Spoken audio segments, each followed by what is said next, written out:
ഏതാണ്ടൊരു പച്ചാളത്ത് പോയി നിന്നുകൊണ്ട് ഭയങ്കര ഗമയിലൊരു സാധനം പറഞ്ഞങ്ങ് ഇട്ടിട്ടുണ്ട്. കാണണ്ടേ നിങ്ങൾക്ക്? കേട്ടോളി. അപ്പോൾ ഹലോ ഗൈസ്, ഞാൻ ഇവിടെ യൂറോപ്പിൽ തന്നെയാണ് ഉള്ളത്. കഴിഞ്ഞ ദിവസം നമ്മളൊരു ഷോർട്സ് ഇട്ടിരുന്നു. അതിൽ യൂറോപ്പ് മൊത്തം ഇസ്ലാമിക് റാഡിക്കൽസിൽ നിന്ന് രക്ഷപ്പെടട്ടെ എന്ന് പറഞ്ഞപ്പോൾ വലിയ പരാതി. അപ്പോൾ ആ പരാതി എന്താണ്? ഇന്ത്യയെ പറഞ്ഞില്ല, ലോകം എന്ന് പറഞ്ഞില്ല എന്നുള്ളതാണ്. അപ്പോൾ ആ പരാതി എന്നൊന്ന് തീർക്കാമെന്നാണ് വിചാരിക്കുന്നത്. സോ നമ്മൾ വീണ്ടും ഇവിടെ വന്നിരിക്കുന്നത് ഇവിടെ. അപ്പോൾ പൊട്ടിക്കാൻ പോവാണ്. ഓക്കെ, യെസ്, പൊട്ടിച്ചു. ഇവിടെ ഭയങ്കര കാറ്റാണ്. അപ്പോൾ നമുക്ക് ഇങ്ങോട്ട് തിരിഞ്ഞ് നിന്നിട്ട് വേണം ഊതാൻ. അപ്പോൾ ബിസ്മില്ലാഹിർ റഹ്മാനിർ റഹീം. ഇസ്ലാം തൊലയട്ടെ.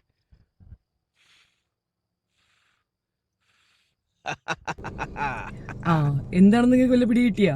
ബിസ്മില്ലാഹി റഹ്മാനി റഹീം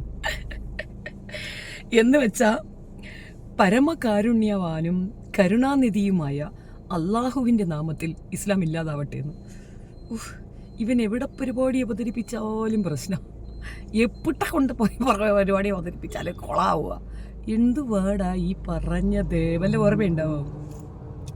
ഇവനെ ഇസ്ലാം പഠിപ്പിക്കാതിരുന്നതാണ് ആ മമ ചെയ്ത തെറ്റ്. ഇവൻ്റെ മമ ചെയ്ത തെറ്റ് ആണ് നിങ്ങൾ ഇപ്പോൾ കണ്ടുകൊണ്ടിരിക്കുന്നത്.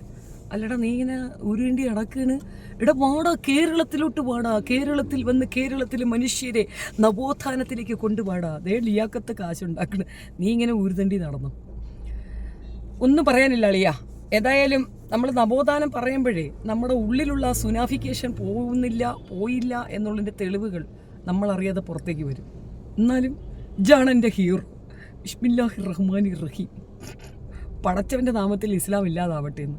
എടാ, ഇസ്ലാം എന്ന് പറയുമ്പോൾ തന്നെ പടച്ചവൻ എൻ്റെ കൂടെ ഉള്ളതല്ലേ. പടച്ചവനില്ലാതെ എനിക്കൊരു കളിയില്ലല്ലേ. എടാ, ഇതാണ് ഞാൻ എപ്പോഴും പറയണത്. നമ്മൾ മുസ്ലിംസിനൊരു കുഴപ്പമുണ്ട്. നമ്മളെല്ലാവരുടെ അടുത്തും പറയും നമുക്ക് ഈ മതമൊന്നുമല്ല, ഒരു കാര്യമില്ല. പക്ഷെ പിന്നെ നമ്മൾ എന്തിനു മുമ്പ് നമ്മൾ വിസ്മിന്ന് പറഞ്ഞു പോകും. ചൊട്ടയിലെ ശീലം ചുടല വരെ നല്ലടാ. എന്തിനാടാ നീ ഈ സംഖ്യകളെ പറ്റിക്കുന്നത്? കത്തിയെത്തി സംഖ്യകൾ നിങ്ങളെ ഓർക്കുമ്പോൾ എനിക്ക് ഭയങ്കര ഒരുമാതിരി സഹതാപമാണ് കേട്ടോ. ഇവറ്റം ഈ പൻ്റെ 3 കൂട്ടരെ നിങ്ങളൊന്ന് ആലോചിച്ച് നോക്കിയാണ്. ഒരുത്തിക്ക് നാഴിക്ക് 40 വട്ടവും അവൾ പറയണത് എന്തെന്ന് പറഞ്ഞു കഴിഞ്ഞാൽ, എനിക്ക് കെട്ടിയോ വേണമെങ്കിൽ ഇസ്ലാമിന്ന് വേണം, എൻ്റെ കൊച്ചിന് കെട്ടിയോ വേണമെങ്കിൽ ഇസ്ലാമിന്ന് വേണം. ഞാൻ ഇസ്ലാം വിട്ടിട്ടില്ല, ഞാൻ പള്ളിക്ക് വരി കെട്ടുന്നു, ഞാൻ ഇസ്ലാമാണ്, ഇസ്ലാമിൻ്റെ നവോത്ഥാന നയിക്കുകയാണ്. പക്ഷേ എനിക്ക് കൂട്ട് നിൽക്കേണ്ടതും കമൻ്റ് ഇടേണ്ടതും ആവശ്യം പോലെ അതിനെ സപ്പോർട്ട് ചെയ്യേണ്ടതും ഒക്കെ സംഖ്യകളാണ്. ഒരുത്തി പറയണത്. വേറൊരുത്തൻ പറയണത് ഇസ്ലാമിലാഹോ കുഴപ്പമാണ്. എന്താടാ കുഴപ്പം? അവതാളമോ അല്ലാതെ വേറെ ഒന്നും പറയത്തില്ല. എന്താടാ കുഴപ്പം? അവർക്ക് ബുദ്ധിയില്ലാന്ന്. അതൊരു കുഴപ്പമാണ്. അത് ഞാൻ മനസ്സിലാക്കുക. അതുകൊണ്ടല്ല 5 ലക്ഷം രൂപ അണ്ണാക്കി കൊണ്ട് കൊടുത്തത്. അതങ്ങനെ വരണം, ഇതിങ്ങനെ വരണം. മനസ്സിലാക്കാൻ ഒന്നേ ഉള്ളൂ, ഈ മതത്തിന് പ്രത്യേകിച്ചൊരു പ്രോബ്ലവും ഇല്ല. സത്യം പറഞ്ഞാൽ ഇല്ല. ഇങ്ങനെ കുറേ പണ്ഡിതന്മാർ ഇല്ലാ വചനങ്ങളും പൊല്ലാ വചനങ്ങളും ഒക്കെ പറഞ്ഞ് പൊലിപ്പിച്ച് കുറച്ചതിനെ ഒരുമാതിരി വൈകൃതമാക്കുന്നുണ്ടെന്നുള്ളത് വസ്തുത. ഇതിനപ്പുറം ഇതിനകത്തൊന്നും ഇല്ല. പക്ഷേ അത് മനസ്സിലാക്കിയവർ, അതനുസരിച്ച് ജീവിച്ചവർ ഒരു കാരണവശാൽ അത് വിട്ടു പോവുകയുമില്ല. ആരെ കൊണ്ടും പറ്റാത്തൊരു കാര്യമാണ്. ഇനി അടുത്ത ജനറേഷൻ നമ്മൾ കുഞ്ഞുങ്ങളെ ഒന്നും പഠിപ്പിക്കുന്നില്ല എങ്കിൽ ചിലപ്പോൾ പറ്റും. നമ്മൾ ഉണ്ണുമ്പോഴും ഉറങ്ങുമ്പോഴും നമ്മൾ എന്ത് പ്രവൃത്തി ചെയ്യുമ്പോഴും ദൈവനാമത്തിൽ ചെയ്യും. അത് ശീലമാണ്. അങ്ങനെയാണ്. ബിസ്മി പറയാതെ നമുക്ക് ഒരു ഗ്ലാസ് വെള്ളം കഴിക്കാനൊക്കത്തില്ല. ചിലപ്പോൾ പബ്ലിക്കിൽ നമ്മളത് പറയില്ലായിരിക്കും, കാണിക്കില്ലായിരിക്കും. പക്ഷെ നമ്മൾ പറയും. മനസ്സിലെങ്കിൽ നമ്മളത് പറയും. ഉറങ്ങാൻ സമയം നമ്മുടെ പ്രെയർ അതുണ്ട്, നമ്മളത് പറഞ്ഞേ ഉറങ്ങുള്ളൂ.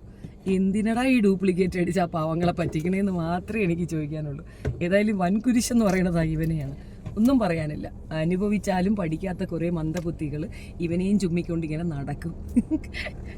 ആരിഫ് ഹുസൈൻ പറഞ്ഞത് കേട്ടായിരുന്നു? ബിസ്മില്ലാഹിർ റഹ്മാൻ റഹീം. പടച്ചവൻ്റെ നാമത്തിൽ ഇസ്ലാം ഇല്ലാതായിപ്പോട്ടെ. അവനെ ഏതാണ്ട് നല്ല 1ാം ക്ലാസ് ഡ്രഗ്സ് അടിക്കുന്നത്. അതിൻ്റെ ഒരു കിളി പാറിച്ച് അവനിക്കുണ്ട്. അനുഭവിച്ചു. Thank you.